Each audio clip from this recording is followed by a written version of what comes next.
Je vous remercie pour l'exposé de cet immense programme de travail et je me tourne tout de suite vers André. André, c'est ton courage et ta volonté appuyés sur le courage de ton épouse et de tes proches et de tes amis et l'habileté de tes médecins nous valent ta présence et nous en sommes très reconnaissants. Avec toi, nous plongeons dans la longue histoire des études érasmiennes françaises. Ton nom y est associé depuis ta découverte, quand tu étais membre du séminaire d'Alphonse Dupron, ta découverte des prédications de Vitrier, et ensuite il y a eu la publication de ton volume sur Érasme, lecteur d'Origène en 1982. Ensuite, et pendant très longtemps, il n'y a pas eu de colloque ou de réunion érasmienne sans que nous y retrouvions Jacques Chaumarat, Jean-Claude Margolin et André Godin, qui, comme jadis les humanistes, partageaient une même culture, une estime réciproque qui les unissait, ce qui n'excluait pas des coups de griffe ou de bruyantes dissensions. Aujourd'hui, André, tu tiens encore le flambeau. En témoigne ton édition récente de la vie de Saint Jérôme, prologue à l'édition des œuvres de Jérôme en 1516 pour les Opéra Omnia, et encore plus récemment, la parution de l'Exhomologesis, réalisée avec Jean-Pierre Massot, comme un monument d'amitié et de science dont vous êtes tous les deux les architectes. C'est magnifique. Et puis l'architecte principal, c'est Jean-Pierre. Je tiens à le dire publiquement. Voilà. Moi, j'étais le musicien qui met en forme. Voilà. Et depuis bien des semaines, tu travailles à établir un lien entre l'édition du Nouveau Testament et celle des œuvres patristiques d'Érasme. Et André, nous t'écoutons sur ce thème des enjeux et de la mise en œuvre d'un humanisme biblico-patristique. Merci Bernard. Ces mots chaleureux qui reconnaît un témoignage de notre vieux compagnonnage. Il me paraît utile d'abord, d'après ce que nous en dit lui-même le maître d'œuvre, en particulier dans la correspondance Érasme, d'en restituer la genèse. J'allais même dire les étapes existentielles. L'épithète a pour moi beaucoup de valeur, qui conduisent à une apogée provisoire, il est vrai, on l'a montré tout à l'heure, Sylvana, d'une carrière humaniste qui fut hors de commun. Voici donc un jeune homme, entré en moinerie contre son gré, amoureux des mots, enthousiasmé par l'essor d'une nouvelle culture des bona elitare de l'Antiquité gréco-latine, dont il partage le mot d'ordre conquérant ad fontes, et prit très tôt en son couvent des lettres de Saint Jérôme, qui sont alors pour lui surtout et d'abord des modèles d'elegantia. Il rêve de les éditer. Et nous voyons qu'en 1500, il est déjà en train d'en réviser le texte. Après un décevant séjour parisien qui ne dégoûte à jamais la théologie scolastique, nous le retrouvons à Saint-Omer, tout un hiver, pelotonné dans les lettres sacrées, dit-il joliment. Boulimique de Saint-Augustin, de commentaires patristiques sur les épîtres de Paul, il réclame à ses hôtes du Saint-Augustin, de l'Ambroise, naturellement aussi de l'Origène. Et en 1501, dit-il, d'un seul jet, uno quasi impetu, j'ai mené à rédiger 4 livres de commentaires sur l'épître aux Romains.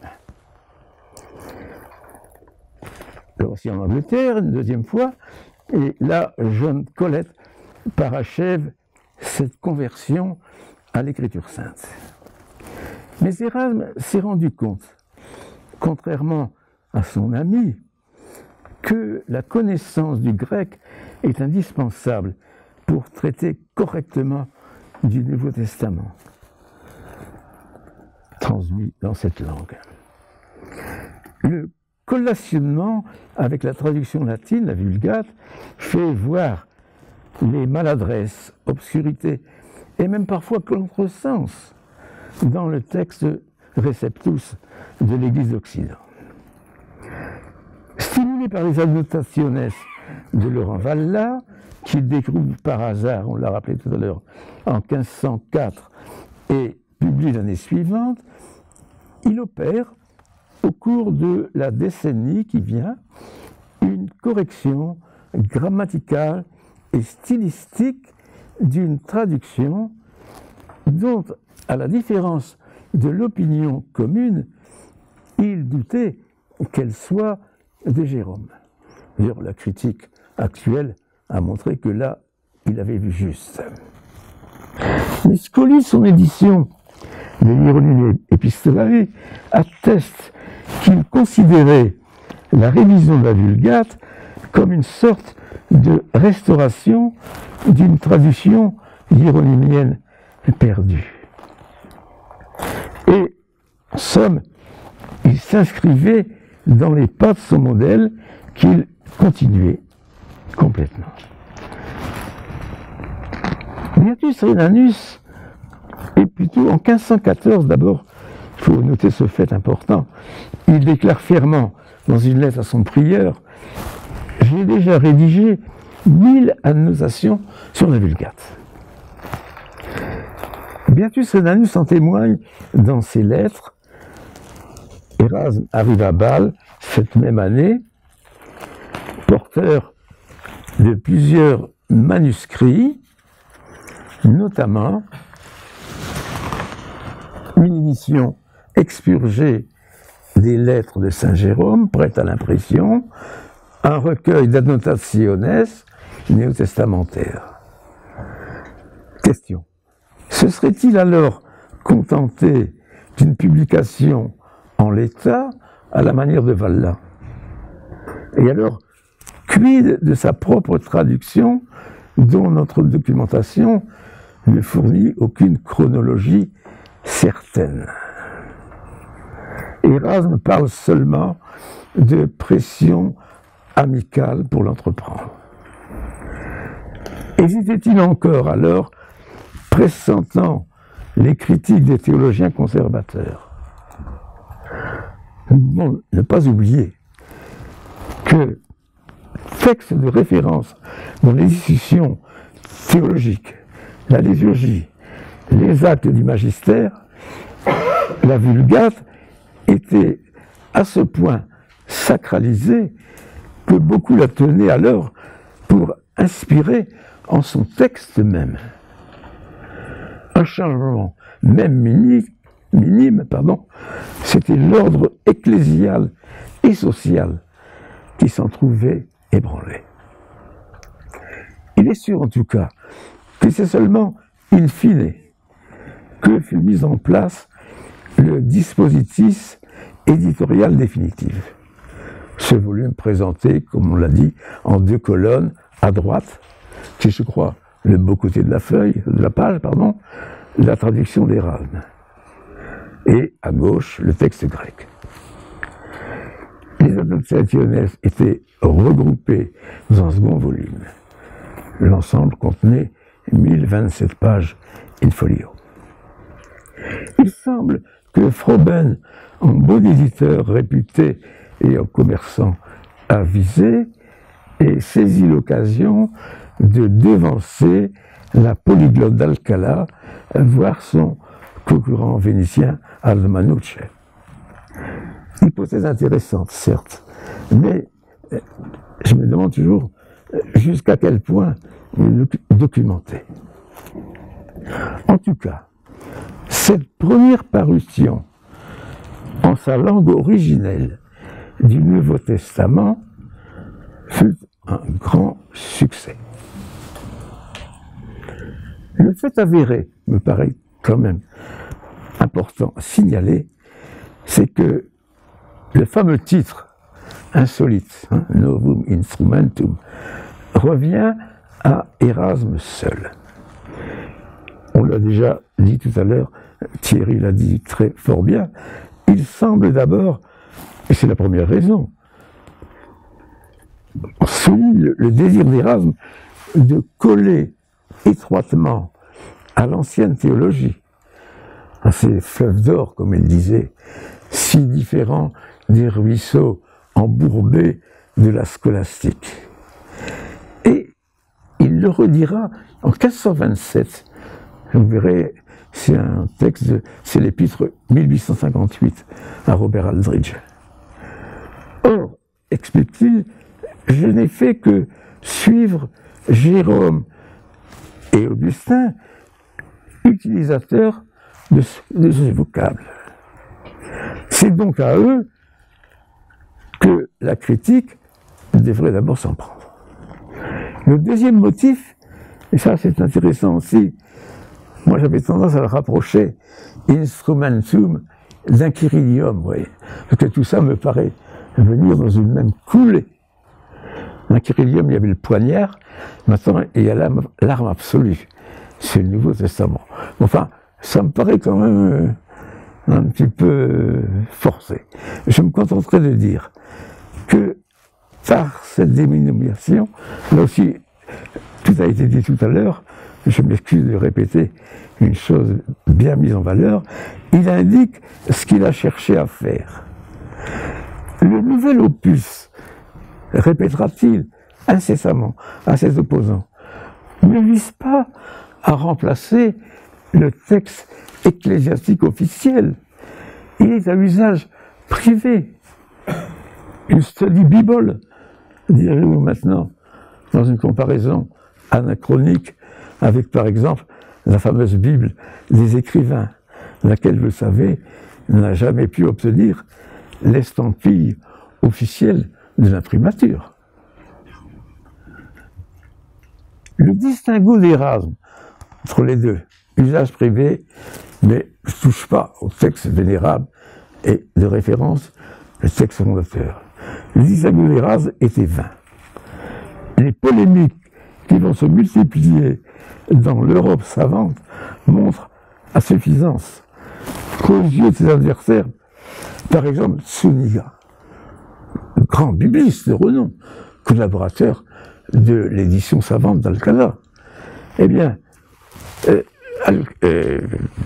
Zuniga et ses adversaires, pour eux, modifier, fût-ce à la marge, la vénérable Vulgate, ébranler, encore une fois, l'autorité de l'Église et même l'ordre social, politique. Je voudrais dire un petit mot encore sur le modus operandi d'Érasme. Et notre enquête recoupe ce que je viens d'évoquer, ça recoupe exactement, me semble-t-il, les conclusions tranchantes, iconoclastes même, du professeur de Young dans un article de 84 du Journal of Theological Studies, que je vous recommande. Novum Testamentum ad nobis versum, the essence of Erasmus edition of the New Testament. Excusez votre prononciation. Je ne peux pas en parler longtemps parce que je vais dépasser le temps imparti, mais je vais tout de suite droit à le principal résultat de cette démonstration impeccable en 6 points.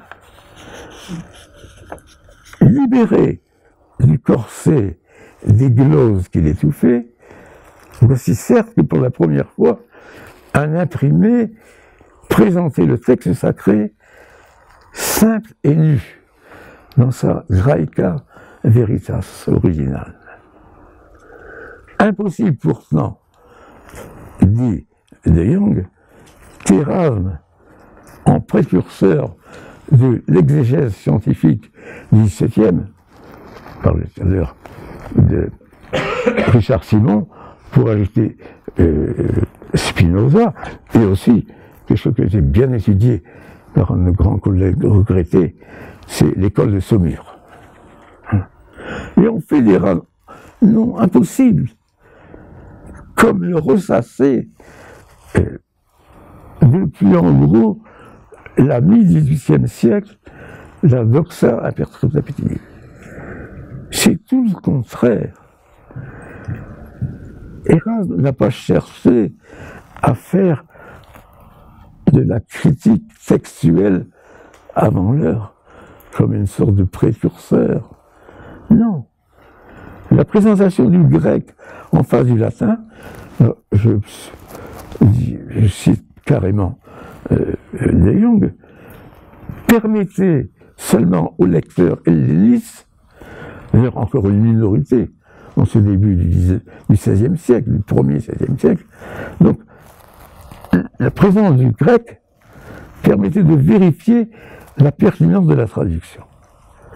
Ce n'était, et là je cite, en somme, ce n'était qu'un ajout, un parergone.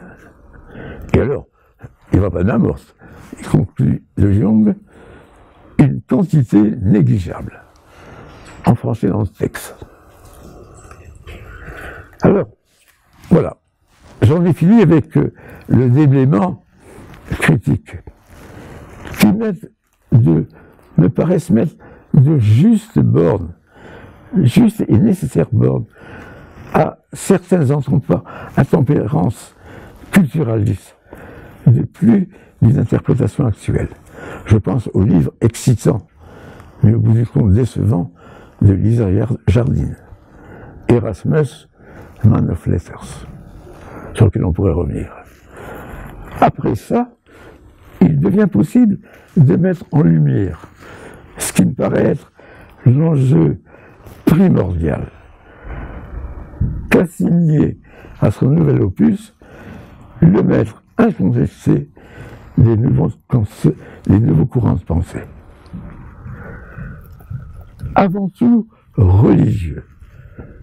Cet enjeu marquait l'apex, comme une espèce d'apogée déjà d'une aventure spirituelle, à la fois personnelle et collective, qui avait démarré avec l'Inquiridion Militis Christiani, 1505, réédité en 1518, augmenté de la fameuse préface à Paul Vox et sa magnifique métaphore des trois cercles concentriques de la société, ordonnés à leur centre, le Christ Pétra. Mais sans oublier non plus l'éloge de la folie, qui, au dire d'Érasme, traite par jeu, de manière ludique donc, des mêmes thèmes que les Inquiridiens. Alors ici je dois dire, je le dis avec reconnaissance d'ailleurs, sur cette synthèse théologique, Georges Chantraine a écrit en 1972 un livre qui reste à mes yeux fondamental. Mystère et philosophie du Christ. Une analyse de la lettre à Paul Wolf et de la Ratio Verae Theologiae, qui est un développement, comme vous le savez, de la Méthodus. De mon côté, c'est en scrutant les préfaces au Novum Instrumentum que j'ai découvert déjà ce noyau religieux central, qui n'empêche pas tous les développements dont a si bien parlé tout à l'heure notre collègue. Moi, je me tiens là au plus près du début.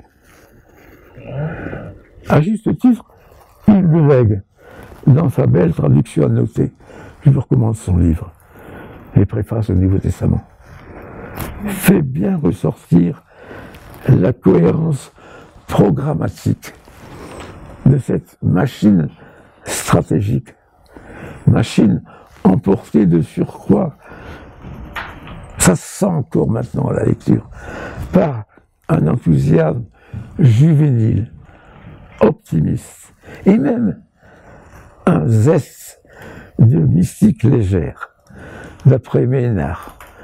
Vous voyez, sa présentation de la Paraclésis chez BHR, je crois, 1951, pardon. Cela ressort donc avant tout, pour moi, dans la Paraclésis, exhortation à la philosophie du Christ, etc., qui est la première, justement, dans l'ordre de succession des différentes préfaces. Avant la Méthodus, qui est, je l'ai dit, la matrice de la ratio vera et théologique, va apparaître l'année suivante, 1518, et l'Apologia, qui sont deux énoncés, je force un peu le mot, deux énoncés plus techniques, alors là c'est un peu forcé, non, tant pis, je l'ai écrit, je vous le dis, plus technique de la logistique grammairienne et stylistique, disons philosophique. Il faut éviter le néologisme exégétique. Et ces deux ouvrages qui détaillent la mise en œuvre, les moyens de mettre en œuvre un programme biblico-patristique. En vue routier de la sémantique historique, apprise jadis auprès d'Alphonse Dupron, j'avais repéré très vite que le syntagme Philosophia Christi, invention langagière des pères cappadociens, réactualisée par l'ancienne littérature monastique, ancienne et médiévale d'ailleurs. Donc que ce terme était absent des textes d'Érasme, y compris la correspondance. Et cela jusque 1515-1516. Tout semble donc s'être passé comme si le terme s'était imposé à Érasme à donner à ses travaux scripturaires. Autre syntagme récurrent dans la Paraclésis, ipse Christus, le Christ en personne. C'est de là qu'il traduit ainsi, et je trouve que c'est très, très bien vu.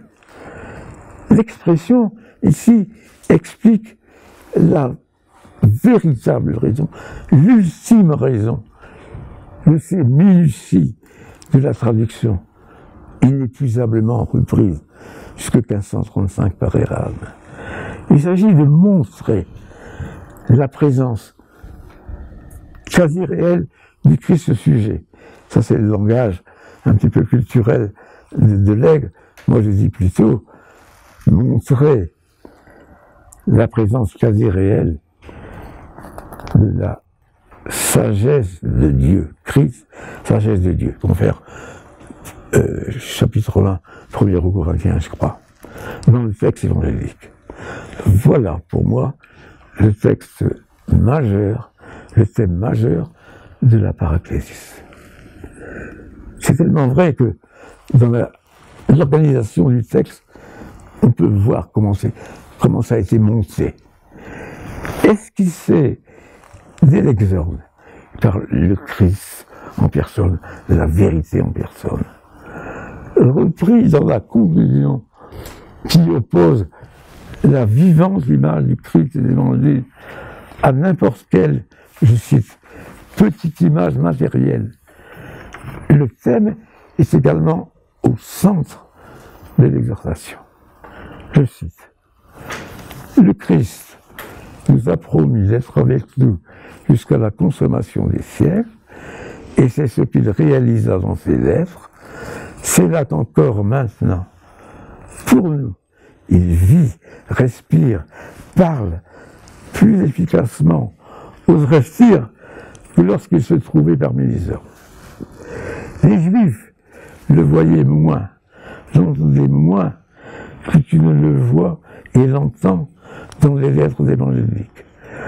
Pourvu que tu leur appliques des yeux et des oreilles qui permettent de le voir et de l'entendre. Et le thème, c'est à ce point décisif qu'il anime même le centre de la pompeuse préface du Novum Instrumentum au pape Léon X. Je résume. Le plus ferme espoir du Erasme de promouvoir la piété chrétienne, de restaurer et de réparer la religion chrétienne, d'étendre à tous les hommes la philosophie chrétienne. Tâche que s'est fixé le souverain pontife et à laquelle l'Erasme souhaite très humblement s'associer. Eh bien, le plus ferme espoir réside avant tout dans le fait, pour tous ceux qui font profession de cette philosophie chrétienne, de voir, de se pénétrer des enseignements de son fondateur. Ils sont contenus dans les épîtres, dans les évangiles et les épîtres, où, je cite à nouveau, donc la lettre à Léon X, ce verbe céleste, ça pour moi c'est extraordinaire, ce verbe céleste, qui préfère appeler sermo, parce que sermo dit plus l'axe de parole créateur qui va donner à la parole de Dieu d'être englobée au cœur des syllabes même. Voyez. Donc, ce verbe céleste, jadis venu du cœur du Père, vit, respire, agit encore pour nous. Et cela, à mon avis, de façon plus efficace et plus actuelle que nulle part à une autre époque. J'avais préparé une analyse de la paraclésis, mais c'est pas. J'ai dit l'essentiel avec ces deux citations. Et voilà pourquoi j'ai fini. Après 6 décennies, permettez-moi cette petite confession, pour moi c'est certainement ma dernière intervention universitaire. Voilà pourquoi après 6 années, qu'est-ce que je dis, décennies de complicité érasmienne et une moindre recyclage bibliographique, la maladie m'a permis ça, je persévère dans une interprétation qui peut être résumée ainsi. D'un ardent amour des lettres, Erasme, cet amoureux des mots, ce virtuose des bonae literae politiores a été paulatine, encore un mot qui lui est cher, Schumacher l'a bien montré. Il s'est trouvé, je cite, transformé, transfiguré, ravi, vocabulaire mystique récurrent chez lui, transformé donc par le désir de Dieu, simultanément ondoyant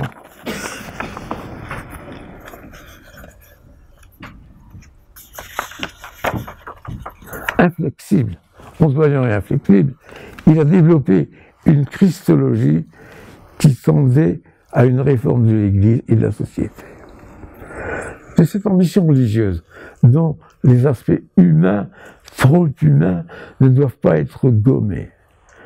Témoigne une iconographie multiforme, contrôlée par le roi Erasme soi-même. Et mon choix ne va pas vous surprendre. Entre l'Erasme, un Erasme d'Holbein, il y en a d'autres, entre l'Erasme d'Holbein, debout, figure d'excellence, parangon de l'homme de la Renaissance, le doigt impérieusement pointé sur le livre-objet qui est dépositaire et disséminateur de ses laboraes Herculei.